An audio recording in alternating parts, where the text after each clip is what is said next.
Hello दोस्तों, राधे राधे। कैसे हैं आप सब? आई होप बहुत बढ़िया होंगे। हाजिर हूँ एक और नई वीडियो के साथ। तो एम्स फार्मासिस्ट पेपर एनालिसिस 2025, ठीक है। जो अभी एम्स का जो एग्ज़ाम हुआ था फरवरी में, ठीक है, 26 फरवरी 2025, उस पेपर की एनालिसिस करके, उस पेपर को देख के कि उसमें कैसे क्वेश्चन आए थे, उसके अकॉर्डिंग हम जो है अपनी नेक्स्ट एग्ज़ाम की प्रिपरेशन कर सकते हैं, ठीक है जी।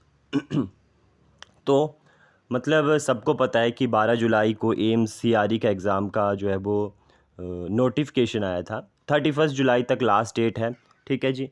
तो देखो, सबको पता, और जो एग्ज़ाम की डेट है वो 25 से 26 अगस्त को है। तो सबको पता है कि एक मंथ है, ठीक है। जिसने पढ़ा है वो ठीक है, उसने मतलब पहले से मेहनत की होगी। कुछ हैं जिनको लग रहा है कि अगर हम एक महीने में 3,000 रुपये वेस्ट कर देंगे, मतलब अगर नहीं पढ़ा गया एक महीना, या 3,000 रुपये वेस्ट हो गए, ऐसा हर कोई सोचता है। क्योंकि पैसे वैसे मतलब कोई पेड़ पे तो लगते नहीं है, देखो भाई।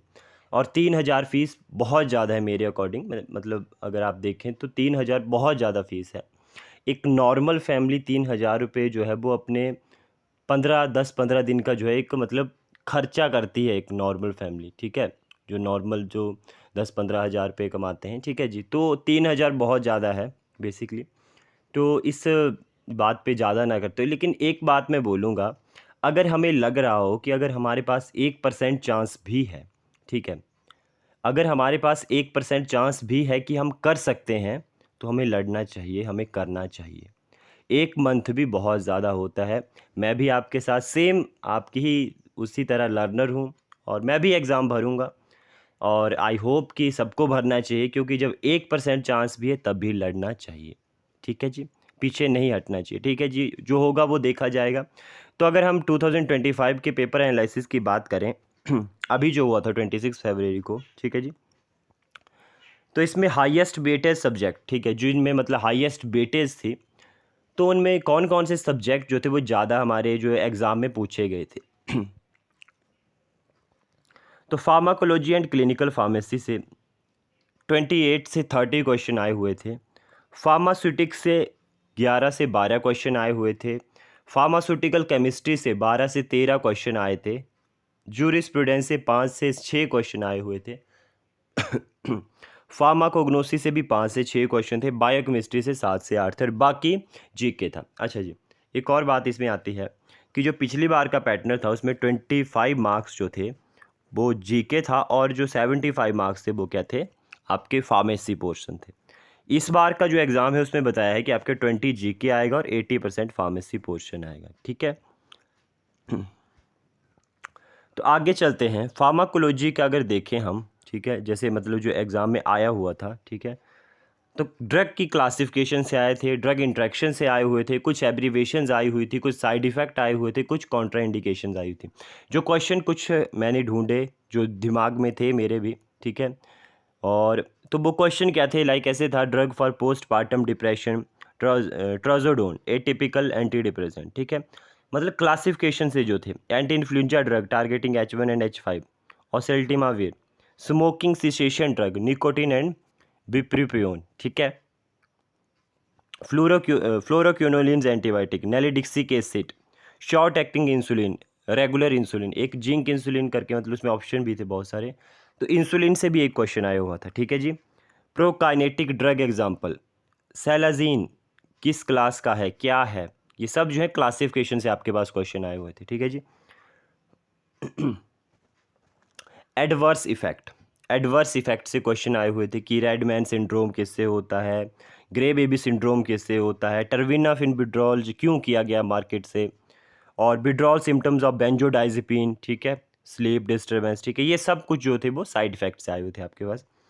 ड्रग इंट्रैक्शन की अगर बात करें तो ड्रग इंट्रैक्शन में आया हुआ था कि drug that causes hyperkalaemia should not given with spironolactone is ACE inhibitor, ठीक है। कि कौन सी ड्रग जो है वो स्पाइरोनोलैक्टोन जो डायरेटिक है उसके साथ नहीं दी जाती है, हाइपरकैलेमिया करवाती है, उसको एस इनहिबिटर बोलते हैं।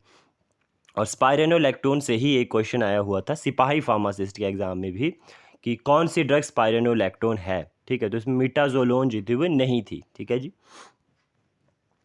अदर टॉपिक अगर हम देखें तो एब्रीवेशन है, NDA protein binding, albumin and acidic drugs, ठीक है, एल्बुमिन एसिडिक ड्रग के साथ अल्फ़ा 1 जो है वो एसिड ग्लाइकोप्रोटीन बेसिक ड्रग के साथ बाइंड होते हैं, ठीक है। ये क्वेश्चन आए हुए थे।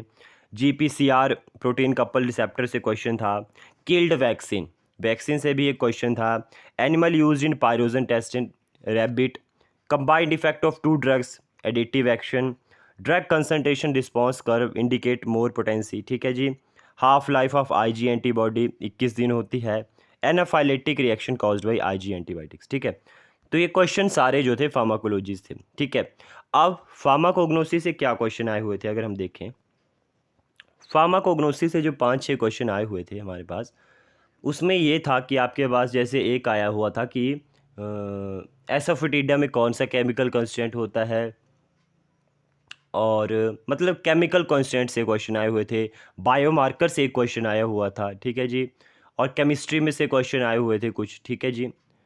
तो इसके जो भी क्वेश्चन है उसके बेसिस के ऊपर जो भी सिलेबस रहता है एम्स फार्मासिस्ट का, उस सिलेबस की भी मैं अलग से वीडियो बना के आपको बताऊंगा। लेकिन ये जो था वो पिछले एग्ज़ाम की एनालिसिस थी कि ऐसे ऐसे क्वेश्चन आए हुए थे, ताकि आपको पता चले कि आपको क्या पढ़ना है। बेसिकली आपको क्लासिफिकेशन पढ़नी है, एडवर्स इफेक्ट मेन है, और इंट्रैक्शन होगी एंड कॉन्ट्रा इंडिकेशन। ये 3-4 चीज़ें आपको पढ़नी होती है, ठीक है जी, जो मेन है। क्लासिफिकेशन तो इंपॉर्टेंट रहती ही है, ठीक है।